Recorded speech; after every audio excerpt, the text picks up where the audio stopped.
성경 전체를 우리가 한번 조망을 이렇게 해볼 필요가 있습니다. 성경 전체를 우리가 잘 알지 못하면은 어떤 오류에 빠지냐면 한 구절로 이렇게 자기 어떤 자의적인 해석을 하는 경우가 되게 많지 않습니까? 그러면 신앙도 굉장히 이렇게 자의적으로 이렇게 변하게 됩니다. 먼저 우리가 산이 있다면 나무를 한 그루 한 그루를 보기 전에 그 산에 있는 꽃 한 송이 한 송이를 보기 전에 이 산 전체를 조망할 수 있는 그 눈이 있어야 됩니다. 그러니까 성경을 전체적으로 성경의 흐름이 어떻다는 것은 우리가 반드시 신앙생활하면서 꼭 한번 살펴볼 필요가 있습니다. 그렇지 않으면 그 지엽적인 성경 한 구절 한 구절 때문에 그 해석이 그 자의적인 해석이 되기 쉽습니다. 우리 경험에 빗댄 아니면 내 생각에 내가 알고 있는 지식으로. 그러나 사실은 이렇게 성경 해석을 해보면 연구를 해보면 우리의 생각과 실질적인 성경의 그 원뜻은 많이 다를 때가 많습니다. 신앙생활을 이렇게 했기 때문에 이것을 비추어서 성경을 이렇게 해석하면 되지 않을까 정도로 우리가 접근하면 많은 경우에 오류를 나타내게 됩니다. 그리고 그것은 잘못된 성경 해석은 잘못된 신앙의 방향으로 오기 때문에 우리에게 치명타를 주게 됩니다. 그래서 우리 성도님들께서 저는 개인적으로 그런 생각을 가지고 있습니다. 성경 전체를 반드시 조망할 필요가 있습니다. 전체를. 어떤 곳을 성경을 읽으세요. 이런 말도 참 어떻게 보면 뭐 나쁜 말은 아니지만 다시 잘못하면 그 말도 굉장히 무책임한 말이 될 수가 있습니다. 그래서 제 개인적인 생각은 그겁니다. 이렇게 성경을 연구해 보면 그리고 많은 분들에게 조언을 들어보면 성경을 좀 아시는 분들의 분들을 들어보면 모세 오경에 대해서 굉장히 이렇게 잘 연구가 돼 있어야 됩니다. 이것이 그 성경을 진짜 하나님의 원뜻을 알 수 있는 기초석을 놓는 겁니다. 기초석.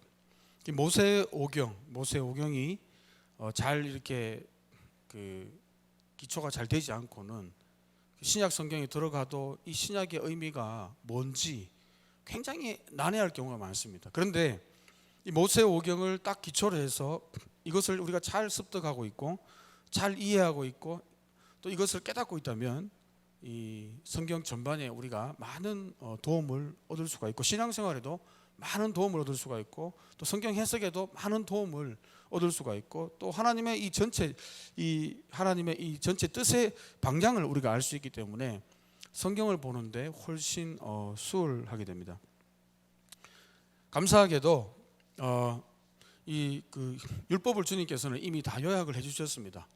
우리가 율법을 자의적으로 해석하는 것이 아니라 바리새인들처럼 인위적으로 하나의 규칙으로 이렇게 받으면 의무 조항으로 받고 또 그것을 지키기 위해 새로운 의무 조항을 만들고 그래서 그것을 전통으로 만들고 그것을 따라가지 못하는 사람들은 정죄하고 그래서 참 신앙이 진리 안에 자유함이 있어야 되는데 오히려 신앙생활이 더 피곤해지고 이 규칙 지켜야 되면 또 신앙생활하면 저 규칙 지켜야 되고 이거 못 지키고 사실은 그런 지킴을 요구하는 그 사람도 못 지키고 그래서 이 참 위선과 이런 어떤 굉장히 신앙생활 가운데 자유함이 없는 모습들을 많이 보게 됩니다. 그러나 여러분 율법은 간단합니다. 하나님을 사랑하고 이웃을 사랑하는 것이고 예수님도 말씀하셨습니다. 신앙을 간단히 설명했습니다. 나를 믿고 서로 사랑하면 된다. 그러면은 신앙의 방향이 제대로 여러분 잡힌 것임을 믿으시기 바랍니다. 성경을 제대로 이해하고 있는 사람입니다. 신앙의 방향이 뭔가, 신앙이 뭔가, 기독교 신앙이 뭔가. 굉장히 기독교 신앙은 심오한 것 같지만 예수님 말씀을 딱 기준으로 삼으면은 의외로 간단합니다. 굉장히 복잡하게 얘기할 수도 있지만 사실은 복잡한 것은 오히려 그것은 비진리일 경우가 많습니다. 여러분 신앙은 명확해야 됩니다. 진리는 명확해야 되고요. 주님도 이렇게 말씀하셨습니다. 내가 너희를 사랑하듯이 너희도 사랑하라. 이것이 너희에게 주는 새 계명이라고 요한복음에 말씀하셨습니다. 그렇죠? 이미 사랑의 계명이 구약에서부터 있었습니다. 구약의 계명은 그러면 사랑의 계명이 아니냐? 맞습니다. 그러나 이제 십자가에서 그 구약의 그 계명들이 희미하게 비추고 있던 그 율법이 비추고 있던 예수님 그리고 예수님의 사역 그 십자가의 사역을 통해서 진짜 온전한 율법을 통해서 그 궁극적인 지향하는 그 사랑을 그리스도인들이 받고 이제 그 그리스도인들이 그 아가페 사랑을 서로 나눌 때 진짜 진리를 만나게 되는 것입니다. 진짜 자유함을 누리게 되는 것입니다. 여러분 믿으십니까? 여러분 신앙생활은 자유함이 있어야 됩니다. 신앙생활 하면서 막 마음이 눌리고 신앙생활 하면서 자꾸 뭔가 이렇게 막 마음이 조급해지고 신앙생활 하면서 자꾸 염려가 일어나면 이것은 지금 뭔가 방향성에 문제가 있다는 겁니다. 분명히 문제가 있는 겁니다. 오늘 말씀은요, 예수님의 말씀에 비춰보면 굉장히 복잡한 것 같지만 굉장히 단순한 말씀입니다. 진짜 사랑이 뭔가, 예수님이 말씀하시는 그 율법에 하나님을 사랑하고 이웃을 사랑하라는 거, 그 사랑, 그 아가페, 그게 뭔가, 그것을 아주 그림으로 잘 설명을 해주는 겁니다. 너무 쉽게. 우리가 신약을 그냥 보면요, 많은 사람들을 오해하는 거예요. 사랑하라 그러면 어떤 감정적인 어떤 이런 울림을 자꾸 생각합니다. 우리가 보통 뭐 사랑한다 그러면 이렇게 손잡아주고, 보통 뭐 이렇게 한번 그윽한 눈빛 한번 보내주고, 그죠? 뭐 그런 거, 아니면 뭐 감정적으로 이렇게 독려한다든지 이렇게 될 수 있지 않습니까? 그런데 율법을 통해서도 보면은 우리가 예수님 사랑이 희미하지만 보입니다. 여기에서도 과연 주님께서 말씀하시는 사랑이 뭔가, 먼저 이렇게 말합니다. 22장 1절을 같이 한번 읽어보도록 하겠습니다. 22장 1절입니다. 시작. 내 형제의 소나 양이 길 잃은 것을 보거든 못 본 채 하지 말고 너는 반드시 그것을 끌어다가 내 형제에게, 자 2절 같이 읽습니다. 내 형제가 내게서 멀거나 또는 네가 그를 알지 못하거든 그 짐승을 네 집으로 끌고 가서 네 형제가 찾기까지 네게 그에게 돌려줄지니. 자 여기 보십시오. 오늘 그 22장 1절로 4절은 이게 십계명입니다. 십계명 중에서 이 십계명을 풀어서 설명해 준 거로 볼 수 있습니다. 십계명에 보면 출애굽기 20장 17절의 10번째 계명에 보면 이웃의 집을 탐내지 말라, 아내를 탐내지 말라, 남종이나 여종이나 소나 낙이나 무릇 네 이웃의 소유를 탐내지 말라. 이 십계명을 갖다가 실제 삶에서 이렇게 잘 풀고, 다시 말하면 어떻게 이웃의 소유와 생명을 존중함으로 우리가 사랑을 진짜 실천할 수 있는지를 보여주는 겁니다. 여러분 이해가 되십니까? 네. 자 보시면요, 그 사랑이 뭐냐면 형제의 소나 양이 길을 잃었을 때, 그죠? 이웃의 소나 양이 길 잃은 것을 지나가다 봤습니다, 우리가. 그런데 먼저 못 본 채 하지 말라는 거예요. 못 본 채. 그 다음에 반드시 그것을 끌어다가 형제에게, 그 주인에게 돌려주라, 이렇게 얘기합니다. 그리고 2절에 보면 만약에 그런데 돌려줘야 되는데 상황이 좀 여의치가 않습니다. 형제가 네게서 멀리 있거나, 돌려줘야 되는데 그 주인이 너무 멀리 있어요, 상황이. 또는 그 주인이 누구인지 또 알지 못할 수도 있지 않습니까? 그 나귀가 소가 돌아다니니까 주인은 안 보이고, 이런 상황이 생깁니다. 그죠? 그런데 오늘 말씀 보면요, 그 짐승을 네 집으로 끌고 가서 소나 양을 끌고 가서 형제가 그 주인이 찾기까지 네게 두었다가, 집에 두었다가 그에게 돌려주라고 이렇게 얘기합니다. 그리고 3절에 보십시오. 이제 의복의 경우도 마찬가지입니다. 같이 한번 읽어보겠습니다. 3절 같이 읽습니다. 시작. 낙이라도 그리하고 의복이라도 그리하고 형제가 잃어버린 어떤 것이든지 내가 얻거든 다 그리하고 못 본 채. 자 여기 보시면요, 의복 얘기하죠. 아까는 소나 낙이 짐승을 얘기했고, 이웃에 이제 의복을 또 발견할 수 있는데, 그때에도 어떤 사람이 잃어버렸는데 그 잃어버린 사람이 누군지 모를 때 그것을 가지고 있을 때 동일하게 짐승처럼, 그리고 못 본 채 하지 말고 그것을 또 보관했다가 돌려줘라, 이렇게 얘기를 합니다. 4절에는 낙이나 소가 길에 이제 넘어져 있을 때 어떻게 또 해야 되는지 말씀을 합니다. 4절을 같이 한번 읽어보겠습니다. 시작. 내 형제의 낙이나 소가 길에 넘어진 것을 보거든 못 본 채 하지 말고 너는 반드시 형제를 도와 그것들을 일으킬지니라. 그죠? 낙이나 소가 이렇게 넘어져 있는데 그 지나가다 보이는 거예요. 그것을 못 본 채 하지 말고 반드시입니다. 이게 중요합니다. 반드시 어떻게 해요? 형제를 도와라. 어떻게? 그것을 일으키는데, 쓰러진 짐승들, 낙이나 소를 일으키는 것을 도와서 반드시 같이 일으켜라. 일으키는데 도움을 줘라. 이렇게 얘기를 합니다. 자, 우리가 1절에서 4절을 보면요, 하나님 사랑, 이웃 사랑을 어떻게 할 수 있나 하면 이웃의 소유를 존중해 주는 겁니다. 그리고 이웃의 소유에는 그게 짐승이 될 수도 있고요, 어떤 옷이 될 수도 있고, 이 하나의 케이스로 얘기를 하는 거지만, 예로서 얘기를 하는 거지만 모든 겁니다. 그 이웃의 그 어떤 소유도 우리가 존중해야 됩니다. 그리고 여기 보시면 8절에 한번 보십시오. 그리고 또 이웃에 무엇을 존중하며 사랑하라고 하는지를 말씀드립니다. 8절을 같이 한번 읽어보겠습니다. 8절입니다. 시작.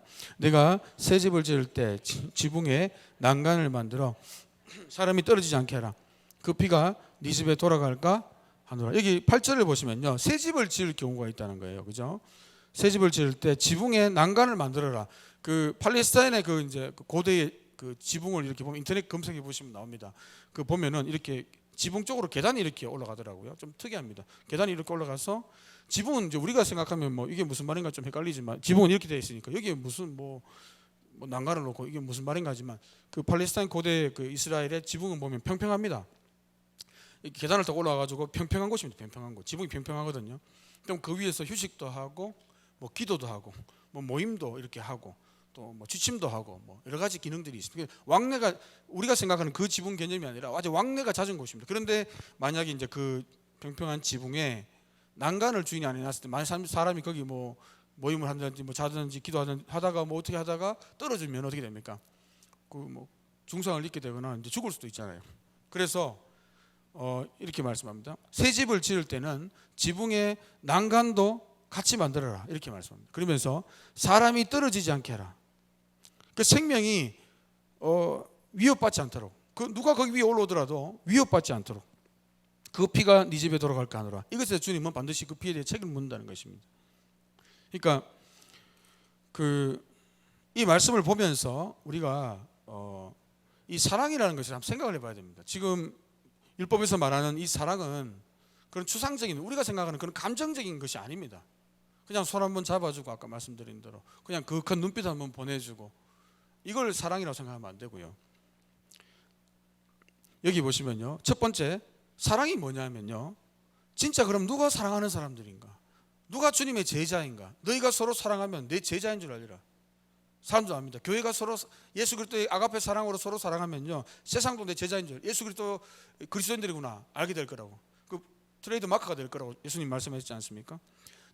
진짜 신자들, 예수님의 사랑을 실천하는 제자들인데 그 사랑이 뭐냐면요, 먼저 이 사랑의 개념을 이해하기 위해서는 오늘 이 특수한 케이스를 보면은 첫 번째 못 본 채 하지 마. 상대방의 어려움, 형제 자매의 어려움, 이웃의 어려움을 못 본 채 하고 지나가지 말라는 겁니다. 1절에도 못 본 채 하지 말라. 3절에도 못 본 채 하지 말라. 4절에도 못 본 채 하지 말라. 그럼 사랑이 뭡니까? 첫 번째 이 사랑의 시작은 뭐냐면 이웃의 아픔에 대해서 관심을 가지는 거예요. 이게 사랑이 어떻게 보면 시작입니다. 시작. 상대방이 관심이 없다. 우리가 모였는데 나만 그냥 예배 드리고 간다. 사랑이 없는 거예요. 아니요, 이렇게 또 항변할 수도 있습니다. 아니, 나는 사랑하는 마음이 있어요. 나는 저 사람 보면 감정이 동해, 불쌍해. 그러나 성경은요, 그런 감정적인 아가페 사랑은 그런 감정적인 사랑이 아니라 여기 보시면요, 못 본 채 하지 말다는 불쌍히 여긴다는 거예요. 불쌍히. 그리고 관심이 있다는 거예요. 여러분 진짜 여러분 예수님의 제자이십니까? 예수님의 제자는 사랑한다고 그랬거든요. 그러면 세상이 내 제자인 줄 안다 그랬거든요. 예수님의 제자는요, 사랑하는데 그 그리스도의 사랑을 실천하는데 이웃의 아픔을 공감하고 그 사람들의 그 어려운 처지를 함께 그것이 보여야 되고, 여러분 이것이 신앙의 성숙인 줄 믿으시기 바랍니다. 여기부터 시작되는 겁니다. 이렇게 오면 우리가 모일 때에 내가 첫 번째 주님과 교제하는 거, 예배 드리는 거 중요합니다. 그리고 옆에 있는 성도들의 어떤 어려움과 형편을 살피는 거, 이거 굉장히 중요합니다, 여러분. 예배 드리고 갔다, 찍고 갔다가 아니라 정말 우리가 성숙했다면, 정말 내가 안에 예수 그리스도의 십자가의 사랑이 막 차고 오르고 있다면 어떻게 됩니까? 옆에 교우들과 성도들의 그런 어려움과 삶의 형편에 대해서 관심을 가지게 된다는 것입니다. 그리고는요, 이 사랑이라는 것은 추상적이 아닙니다. 이게 분명히 나오는데 여기 보십시오. 그 짐승을 네 집으로 끌고 가라는 겁니다. 주인을 찾지 못한 짐승을 가져가. 지나가면서 이렇게 말할 수도 있죠. 이런 유혹이 있습니다, 우리에게도. 아니, 저 짐승은 주인이 잘못한 거지. 저게 무슨 내가 사랑하지 못해. 주인이 실수해가 저기 길바닥에 버려진 걸 뭐 내가 어떡하란 말이야. 이렇게 생각할 수도 있고, 또 이게 좀 지나치면 안 그래도 우리 집에 저 짐승이 필요했는데 주님이 우리에게 또 주신 응답인갑다 하면서 취할 수도 있고요. 여러 가지 합리적인 이런 핑계를 댈 수 있습니다. 그러나 이 사랑이라는 것은 뭐냐면요, 짐승을 네 집으로 끌고 가서 형제가 찾기까지 네게 두었다가 그에게 돌려주라. 이게 무슨 말합니까? 수고가 필요합니다. 수고와 헌신이 필요합니다. 그 이기적인 마음은 사랑의 반대예요. 사랑의 반대는 뭐냐면 아까 못 본 채 하는 거, 무관심. 이 사랑의 반대는 무관심, 이기심입니다. 이기심. 그리고 헌신하지 않으려고 하는 거. 여러분, 데살로니가 교회도 사도 바울이 이 데살로니가 교회 교우들을 이제 본인이 사역하고 이제 떠나 있으면서 그 서신을, 데살로니가 전서를 서신을 띄웁니다. 그러면서 사도 바울이 기도 속에서 계속해서 이 교인들을 기억하고 있고 하나님 앞에 감사하고 있다고 이렇게 얘기하면서 사도 바울이 이렇게 얘기합니다. 그 교인들을 어떻게 기억하고 있냐면 살전 1장 3절에 보면 너희 믿음의 역사와 사랑의 수고, 그죠? 소망의 인내를 항상 기억하고 있다는 거예요. 그리고 하나님 앞에 감사하고 있고 너희는 내가 하나님의 택한 백성인 걸 확신한다고, 안다고 사도 바울이 이렇게 얘기하지 않습니까? 여기에서 사랑의 수고가 있다고, 감사한 거예요. 감사한 거. 이 사랑의 수고라는 것은 뭐냐면요, 바로 이 사랑으로 촉발된, 사랑이 동기가 된, 예수 그리스도 그 아가페의 사랑이 동기가 된, 그걸로 촉발된, 그것이 원인이 된 노고가 있다. 이 수고는 엄밀하게 말하면, 더 정확하게 번역을 하면 노고입니다. 노고. 아주 그 힘든 거, 피곤할 정도의 노동, 녹초가 될 정도의 어떤 고된 일을 얘기하는 거거든요. 이거 원어적으로 보면. 그리스도의 사랑은 자기만 절대 바라보지 않게 합니다. 이웃을 바라보게 하고, 이웃 형편에 대해 관심을 가지게 하고, 못 본 채 하지 않고, 때로는 내 수고가 필요하지만 그 수고를 통해서도 원주인의 소유물을 돌려주고자 하는 그런 마음이 생기고요. 그리고 때로는 이런 이타적인 마음들, 헌신적인 마음들이 생긴다는 것입니다. 여러분, 그래서 이 그리스도의 사랑을 실천하는 것이 바로 우리 신앙의 과제인 줄 여러분 믿으시기 소망합니다. 우리는요, 이 사랑을 실천해야 되는데 이 사랑을 너무 추상적인 개념을 가지고 있으면 안 돼요. 머리에 너무 추상적인 개념을 가지고 있으면 안 되고, 정말 내가 지금 예수 그리스도의 사랑으로 충만한가. 사도 바울은 심지어는 로마서에 보면 이런 말씀합니다. 본인이 사역할 때 어떻게 사역했냐면 그리스도의 사랑이, 그 십자가의 사랑이 나를 강권하고 있다고 했어요. 자기가 이렇게 미친 듯이 주를 위해서, 교회를 위해서 핍박을 받으면서도, 성도를 위해서 오해를 받으면서도 섬겼다는 거. 이유가 뭐냐면 그리스도의 그 십자가의 사랑이 나를 강권하고 있다. 이 강권한다는 말은 무슨 말인가 하면요, 휘몰아치는 거예요. 막 밀어내는 겁니다. 현실은 박해와 어려움이 있잖아요. 그만두고 싶죠. 사도 바울도 맨날 암살단도 쫓아오고 맨날 야반 도주하고, 인간적으로 보면 이게 할 짓이 아닙니다. 그런데 사도 바울은 그리스도의 사랑이 나를 지금 휘어감고 있다는 겁니다. 내 내면에. 여러분, 그리스도의 사랑이 휘어감으면요, 모든 상황을 초월하는 능력이 나옵니다. 여러분, 어머니가 아기를 돌볼 때 여러분 어떻게 돌봐요? 부모님이 사랑하는 자녀들을 돌볼 때 어려운 거 있잖아요. 그런데 그거 다 견디잖아요. 왜 견딥니까? 그분이 교육학에 박사학위가 있어서 그렇습니까? 아닙니다, 여러분. 그런 거 없어도 아기를 사랑하면요, 진짜 사랑하면요, 몸으로 애를 지켜내는 겁니다. 믿으십니까? 하나님의 사랑은 절대 우리를 그냥 가만두지 않습니다. 하나님의 사랑이 충만하면요, 우리는 절대로 다른 사람에 대해서 무관심하지 않아요. 여러분, 사람들에게 무관심하고 헌신하지 않으려고 하고 손 하나 까딱하지 않으려고 하고 말만 계속하고, 사랑이 식었다는 거예요, 우리 안에. 그리스도의 사랑이 우리를 강권하고 있지 않다는 겁니다. 그럼 어떻게 됩니까? 요한계시록 보니까 에베소 교회도 처음에는 보십시오. 이렇게 사도 바울이 서신을 띄울 때만 해도, 이때만 해도 어떻습니까? 사랑의 수고가 있다고 막 기억하고 칭찬하고 있는데 AD 한 95년쯤 이렇게 몇십 년이 흘러가지고 이 에베소 교회도 사랑이 점점 식어갑니다. 그래서 일곱 교회에 주님께서 친히 메시지를 주시면서 성령이 교회들에게 하는 말씀을 들으라 하면서 에베소 교회를 또 칭찬도 하지만 책망하는 것 중에 하나가 뭐냐면 너희 첫사랑을 회복하라는 겁니다. 여러분, 교회는 첫사랑이 말 그대로 첫사랑만 되어서는 안 되고, 그것이 신앙의 여정을, 우리의 헌신과 우리의 인간관계와 우리 일상의 삶을 휘어감아야 됩니다. 강권해야 됨을 여러분 믿으시기 소망합니다. 주님의 그 사랑이 저와 여러분을 더 그 사랑에 사로잡히기를 소망합니다. 그리고 두 번째 우리가 살펴본 것은 뭐냐면요, 그 두 번째 우리가 살펴볼 것은 이 성도의 삶은 뭐냐면 바로 이스라엘 백성의 삶이 나타내는 것처럼 성도의 삶은 구별되어 있다는 거예요. 구별되어. 특별히 창조 질서에 순복한다는 겁니다. 여러분, 이것이 굉장히 중요합니다. 5절에 같이 한번 읽어보겠습니다. 5절에 같이 읽습니다. 시작. 여자는 남자의 의복을 입지 말 것이요 남자는 여자의 의복을 입지 말 것이라. 이같이 하는 자는 네 하나님 여호와께 가증한 것이다. 그죠? 그 창조의 질서를 지키라는 거예요. 창조의 질서에 순응하는 여러분 삶이 복된 삶입니다. 그리고 또 보십시오. 6절에 보시면요. 길을 가다가 나무에는 땅에 있는 새의 보금자리에 새의 새끼나 알이 있고 어미새가 그의 새끼나 알을 품은 것을 보거든 그 어미새와 새끼를 아울러 취하지 말라. 그죠? 어미새가 있고요. 새끼가 있을 때 그 알을 취하면 되는데 그 어미새와 새끼는 아울러 취해서는 안 된다는 겁니다. 우리가 그렇지 물고기 같은 것도 우리가 잡을 때 어떻습니까?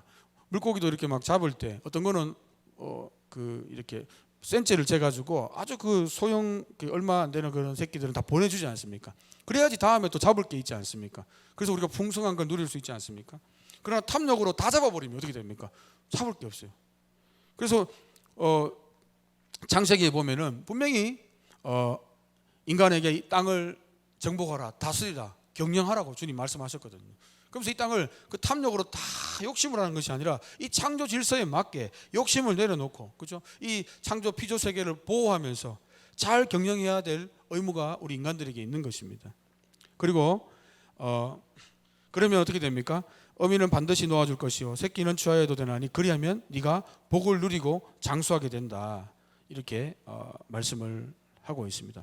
9절 10절을 같이 한번 읽어보도록 하겠습니다. 9절 10절입니다. 시작. 내 포도원에 두 종자를 섞어 뿌리지 말라. 그리하면 네가 뿌린 씨의 열매와 포도원의 소산을 다 빼앗길까 하노라. 너는 소와 나귀를 결의하여 갈지 말며. 그죠? 이것도 창조 질서를 지키라는 겁니다. 소와 나귀는 같지 않습니다. 그죠? 소의 힘과 소의 그 리듬 다릅니다. 그죠? 근데 같이 결의한다는 말은 한 멍에를 매 가지고 일을 시키면 어떻게 됩니까? 같은 종류가 아니고 힘이 다르고 균형 감각이 다르기 때문에 일이 안 되겠죠. 그죠? 창조 질서를 지켜가라는 것입니다. 그러면서 포도원에 두 종자를 섞어 뿌리지 말라는 거예요. 계속해서 보면은 참 신기한 말씀을 하시는데 섞지 말라는 겁니다. 주님이 섞는 걸 엄청 싫어하십니다. 계속 섞지 마라, 섞지 마라. 이것이 무슨 말일까? 이 창조 질서를 첫 번째 지킨다는 말씀입니다. 우리가 창세기 1장에 보시면요, 우리가 그 주님께서 이 창세기 1장을 잠깐 읽어드리겠습니다. 창세기 1장에 그 11절을 보시면요, 하나님이 이르시되 땅은 풀과 씨 맺는 채소와 각기 종류대로, 이게 중요합니다. 종류대로 씨 가진 열매 맺는 나무를 내라 하시니 그대로 되어 땅이 풀과 각기 종류대로 씨 맺는 채소와 각기 종류대로 씨 가진 열매 맺는 나무를 내니 하나님이 보시기에 좋았더라. 여러분, 주님께서 우리에게 종류대로 주셨습니다. 여러분 믿으십니까? 그 지금 막 이걸 막 종과 종을 막 섞잖아요. 지금 막 기술이 너무 발달해 가지고. 그러니까 이게 유전자 변형 음식이 나오지 않습니까? 그래서 사람들이 건강에 지금 막 문제가 된다고 해가지고 지금 굉장히 막 경계하고 있는 그런 굉장히 보면 많습니다. 그런 것들이 많고. 창조 질서를 지키라는 것입니다. 그리고 11절에 보면은 양털과 배로 섞어 짠 것을 입지 마라. 양털과 배도 섞지 말라는 겁니다. 섞지 마라. 사람들이 보기 양털에 또 배를 섞으면 또 뭐 보들보들한 털이 있으니까 더 안 좋겠다 생각할 수 있지만 절대로 섞지 말라는 거예요. 섞지 말라. 여자는 남자의 의복을 입지 말라. 남자는 여자의 의복을 입지 말라. 양털과 배실로 짠 걸 섞지 말라. 소나 나귀도 결의하여 갈지 말라. 함께 섞지 말라는 거예요. 계속 섞지 말라는 거예요. 포도원에 두 종자를 섞어 뿌리지 말라. 여기 9절에 보십시오. 이거는 근데 이건 단순히 어떤 창조 질서일 수도 있지만 또 하나의 중요한 의미가 있습니다. 여기 그 9절에 만약에 섞게 되면 두 종자를 섞게 되면 어떻게 되냐면 네가 뿌린 씨의 열매와 포도원의 소산을 다 빼앗길까 하노라. 여기 빼앗는단 말이에요. 이 원어를 찾아보면요 굉장히 놀랍습니다. 성결하지 못할 것이다. 전혀 다른 뜻이 있다는 거예요. 원어가. 섞어 하면 어떻게 된다고요? 두 종자를 섞게 되면 성결하지 못할, 깨끗하지 못할 것이다, 이런 의미가 있습니다. 그래서 이 말은 뭐냐면요, 이 창조의 질서도 얘기하지만 동시에 주님의 백성은 구분돼야 된다는 겁니다. 여러분 믿으십니까? 세상의 가르침으로부터 구분돼야 됩니다. 세상으로부터 구분돼야 돼요. 세상 가운데 있지만 세상 가운데 동화되는 삶이 아니고 구별된 백성이라는 겁니다. 여러분 우리 음식법 배워봤죠? 레위기가 아니고요. 레위기도 조금 다뤘습니다만, 음식법에도 뭡니까? 정부정 음식이 있어요. 그것도 마지막에 결론이 뭡니까? 레위기에 너희는 구별되었다는 거예요. 이게 결론입니다. 그래서 구약의 이런 음식법으로 정부정 음식으로 구별하고, 남자의 복, 여자의 복 구별하고, 어미나 새끼를 동시에 취하지 말고, 두 종자를 포도원에 같이 섞어 뿌리지 말고, 그러면 성결하지 못할 것이다. 소와 나귀도 구별해라. 양털과 배도 구별해라. 그죠? 구별된 주님의 백성이라는 것을 예표적으로 보여주고 있습니다. 그래서 여기 보면 너는 소와 나귀를 결의하여, 결의한다는 말은 밭을 가는데 소와 나귀를 갖다가, 이 다른 종을 갖다가 이 한 멍에를 매면 이 제대로 되겠습니까? 힘이 같은 힘으로 가고 같은 스피드로 가야 되는데 제대로 갈 수가 없죠.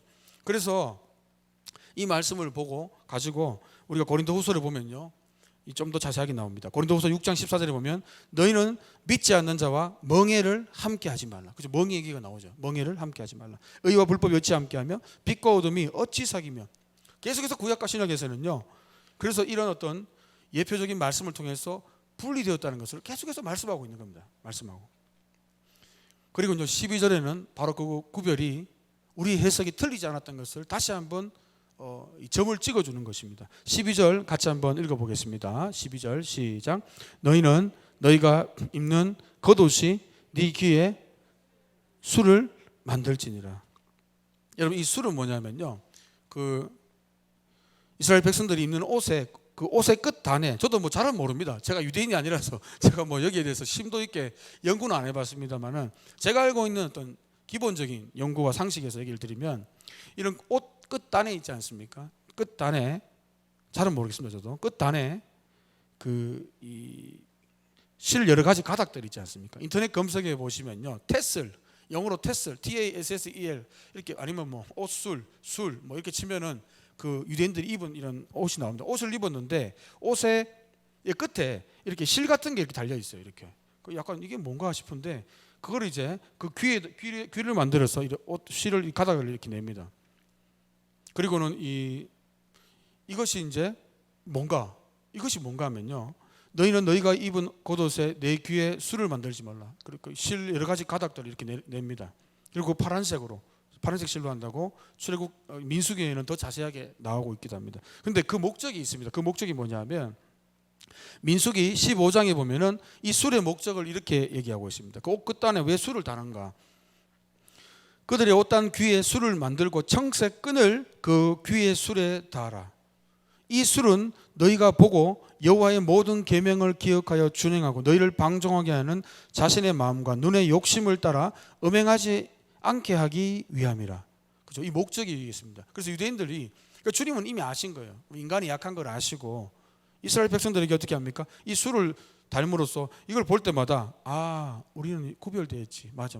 우리는 구별되었지. 너희를 방종하게 하는 자신의 마음, 눈의 욕심 따라 음행하지 않도록, 우상 숭배하지 않도록, 세상 즐거움과 탐욕에 빠지지 않도록. 왜냐하면 우리는 주님의 거룩한 구별된 백성이라는 것입니다. 여러분 믿으십니까? 그래서 민수기 15장 40절에 그리하여 너희가 내 모든 계명을 기억하고. 그래서 이것도 또 하는 기억은 뭐냐면, 우리가 어떤 상황이 닥쳤을 때, 마음에 유혹이 들어올 때, 욕심이 들어올 때, 눈에 욕심이 들어올 때 어떻게 해야 됩니까? 이 술을 딱 보면서 우린 구별되었고, 맞아, 하나님의 계명들, 말씀이 생각난다는 것입니다. 그러면 범죄하지 않게 되거든요. 그런 역할을 했다는 것입니다. 그러면서 계명을 기억하고 행하면 너희의 하나님 앞에 거룩하리라. 그죠? 거룩한 백성, 구별되었기 때문에. 그러면서 주님이 나는 여호와 너희 하나님이라. 나는 너희 하나님이 되려고 너희를 애굽 땅에서 인도에 내었느니라. 나는 여호와 너희 하나님이라. 분명히 말씀하십니다. 출애굽시킨 이유를, 내가 너희를 왜 출애굽시켰지? 왜 거듭나게 했지? 왜 주님의 백성으로 불러들였지? 그것은 뭐냐면, 이제는 세상의 가르침이 아니라 주의 계명을 기억하고 순종하고 이제는 육신의 정욕, 내 마음의 탐욕을 따라 움직이는 것이 아니라 주의 말씀 따라서 그것을 기억하고 방종하게 하는 우리의 마음과 육신의 안목의 정욕들, 그죠? 마음의 이런 욕심들, 이런 유혹들이 올 때 이 수를 보면서 이스라엘 백성들은 다시 한번 하나님 말씀을 상기하는 겁니다. 내가 구별된 백성이구나. 그렇지, 맞아. 하나님 말씀 이렇게 말씀하셨지. 이거 조심해야 되겠구나. 한번 자신을 이렇게 경성하게 되는 것입니다. 말씀을 정리하겠습니다. 여러분, 우리는 이 그리스도인들은 사랑의 메신저입니다. 여러분 믿으십니까? 우리는요, 우리의 믿음을 실체로 어떻게 증명해야 됩니까? 어떤 사람 믿음 참 좋더라. 믿음 참 좋더라. 어떻게 증명해야 됩니까, 여러분? 여러분, 종교의 세계가 여러분 사기치는 게 참 쉽습니다. 왜 이 종교의 영역에 사기꾼들이 많은가? 왜 이단들이 많은가? 눈에 딱 잡히질 않거든요. 어떤 우리가 예를 들어서 어떤 생선이 있어요. 이게 옳은 생선인지 시간이 지난 건지 우리 구분할 수 있습니다. 조금의 지식만 있으면, 인터넷 조금만 검색하면, 누구한테 전문가 좀 들으면 알 수 있어요. 이게 며칠 지난 건지, 눈 상태가 어떤지, 이게 뭐 살이 뭐 깊이가 어디까지 들어가는지 보면 알지 않습니까? 뭐 지느러미 상태가 어떤지 보면 알 수 있어요. 그러나 이 종교의 영역 눈에 보이지 않습니다.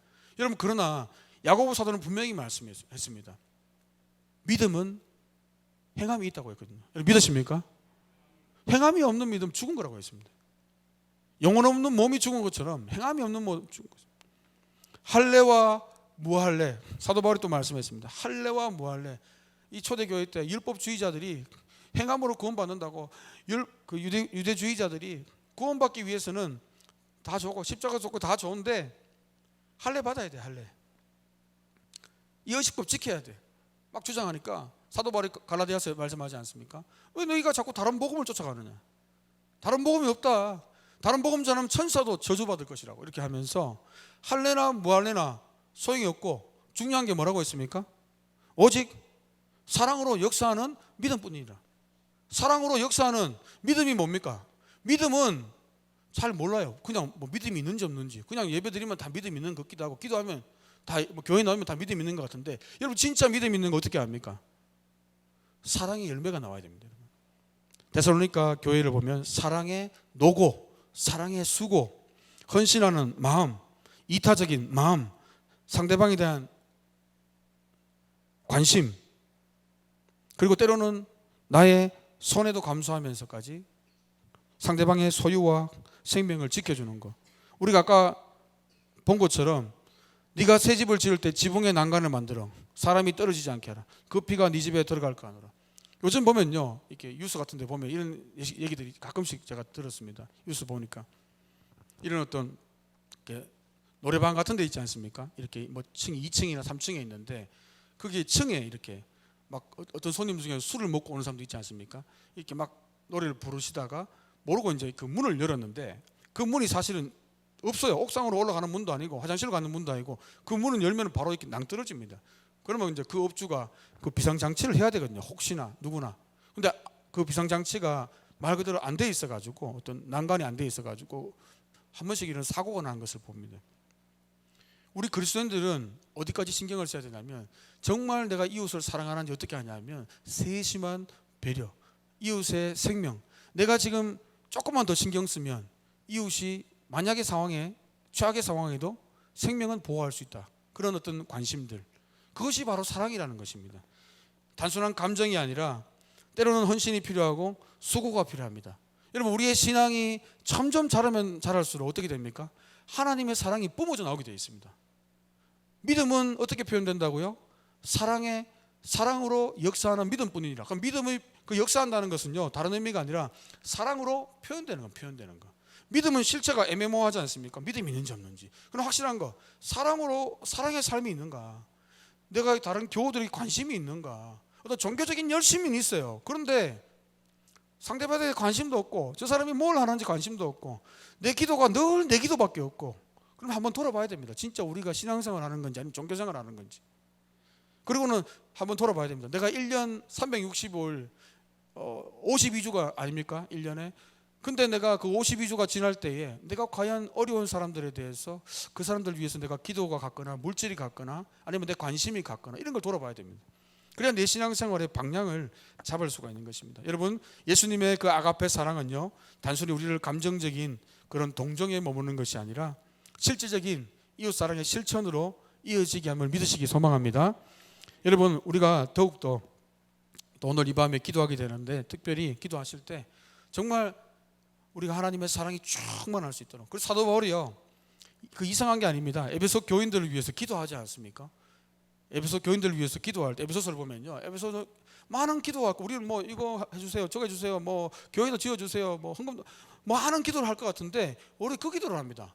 하나님의 사랑의 높이와 깊이와 넓이를 알게 해달라고 기도하거든요. 참 처음엔 제가 이해를 못했습니다. 왜 이런 기도를, 기도할 게 많을 텐데 왜 이런 추상적인 기도를 하는가, 이렇게 생각했는데 사실은 그게 신앙의 핵심이었던 거예요. 여러분 믿으십니까? 오늘 그 기도가 있기를 저는 소망합니다. 얼마 기도하겠습니다.